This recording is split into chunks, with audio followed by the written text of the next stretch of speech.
in its icy grip. In fact, by Sunday it's going to be bitterly cold in many parts of the country, even some snow showers coming onto that eastern coast, and by Monday in southeastern parts we may well see temperatures remaining below freezing. The culprit, that area of high pressure developing across Finland, already up to 1,046 millibars. In Moscow, the temperature a mere -21 a short time ago, and those easterly winds are going to be feeding all the way from Moscow across Eastern Europe and eventually into the British Isles. So it's hardly surprising that at the same time we will find this much colder weather feeding further and further westwards and eventually right into the British Isles during the course of the weekend. Not so at the moment. As a matter of fact, there's a good deal of cloud around across many parts of the country, and in the west especially it's still fairly mild. Just here and there one or two spots of light rain and drizzle as well. That's going to continue in western parts during the night. The odd shower may well come onto the east coast.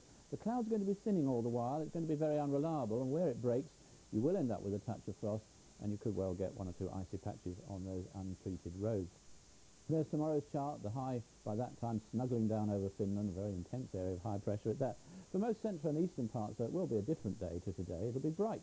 There'll be some sunshine, but there will be one or two showers around, and those showers could well be turning wintry along that easternmost part during the course of the day. In the far west, more in the way of cloud. Again, just one or two spits and spots of rain and drizzle here and there. Some heavier rain showing up in the far northwest of Scotland, probably late on in the day. At the same time, in parts of the southwest and West Wales, it may well begin to brighten up. It is going to be windy tomorrow, particularly so in these northwestern areas, and all the while these biting easterly winds picking up across the rest of the country.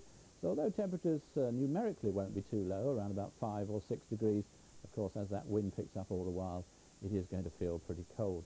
There's the chart for Sunday. A high settled down right over Scandinavia as winds coming all the way from Russia in across most parts of the country. We've already seen that chart, of course. It's going to be bringing snow showers into many easternmost parts, especially near to the coast. In the more central and west